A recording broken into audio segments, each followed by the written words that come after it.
Morning light.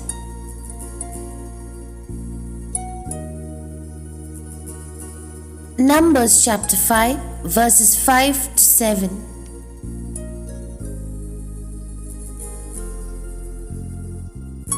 Betrayal in the camp, part 3.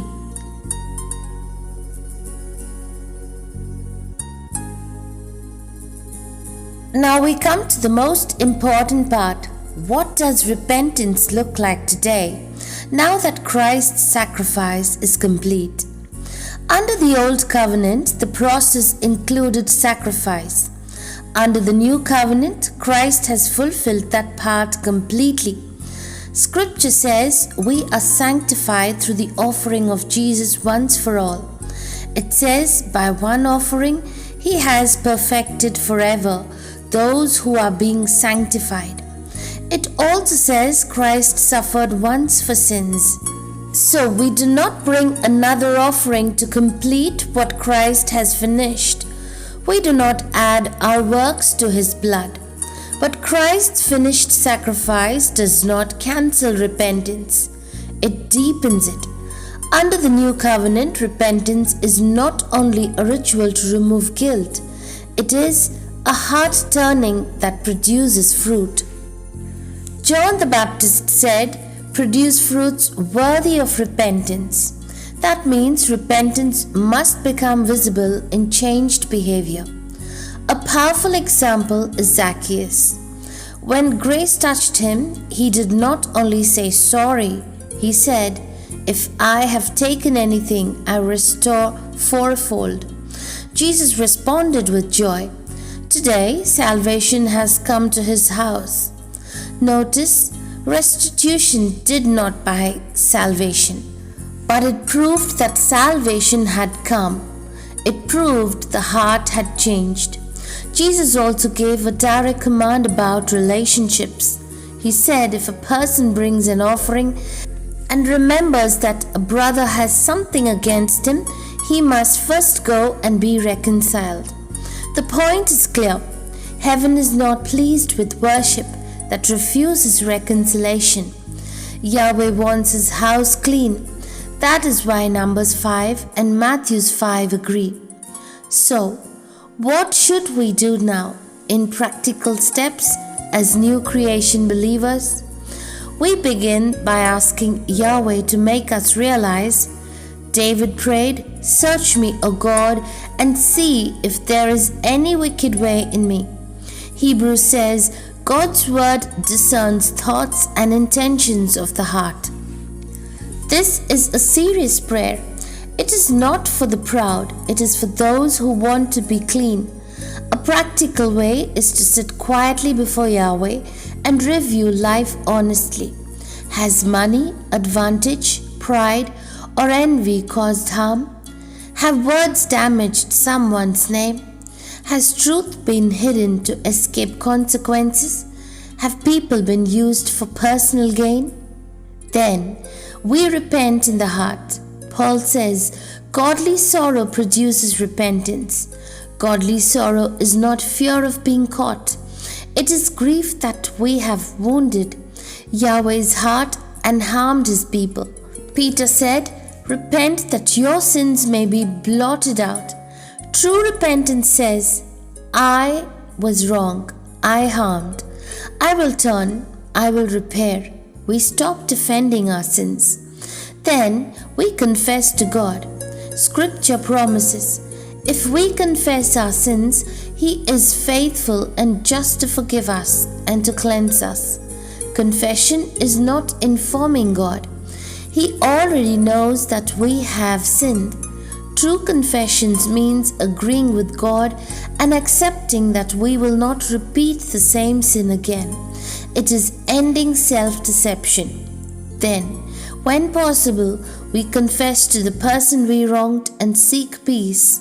James says, confess your trespasses to one another.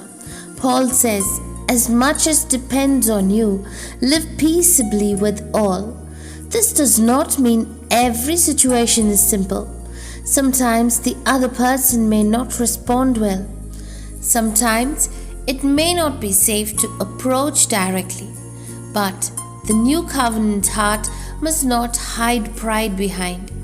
If there is a door for peace, we walk towards it. Then we make it right. This is the Numbers chapter 5 fruit. If money was taken, return it. If wages were withheld, pay them. If lies were spoken, correct them. If reputation was damaged, speak truth to heal what was harmed.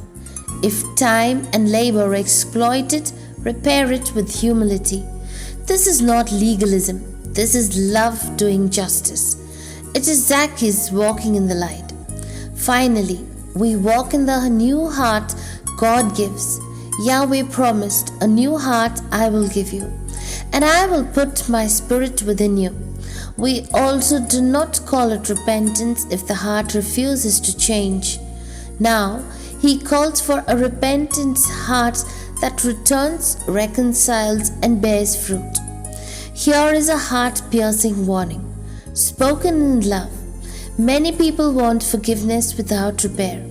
They want cleansing without confession. They want Christ's blood as a cover while continuing the same pattern of harm. But Numbers 5 teaches that unconfessed wrong brings guilt, and guilt spreads in the camp. The New Testament warns the same. We cannot say we walk in the light while walking in darkness. Yahweh is patient, but he is not mocked. Whatever a person sows, he will also reap. If we keep sowing deceit, we will reap broken trust. If we keep sowing bitterness, we will reap loneliness and coldness. If we keep sowing injustice, we will reap trouble. This is not because God is cruel. It is because God is holy, and He loves His people too much to let sin quietly destroy them. And here is the encouragement that should lift every honest heart. Yahweh did not give Numbers 5 to crush people. He gave it to restore people. He wants confession because He wants healing.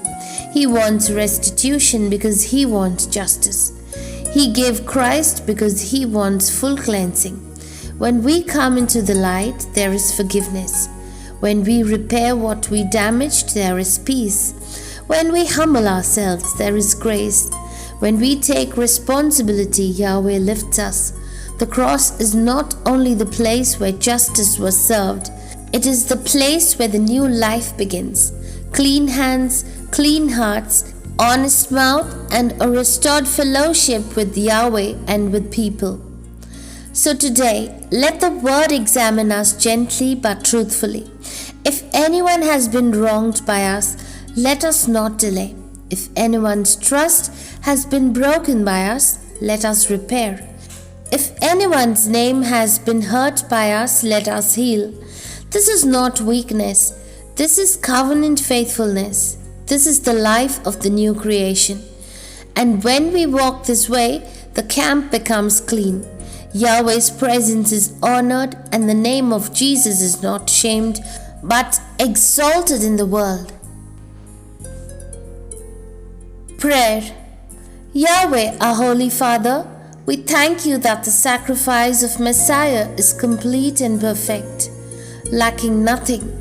Create in us true repentance, not only words on our lips, but a turning heart that bears righteous fruit.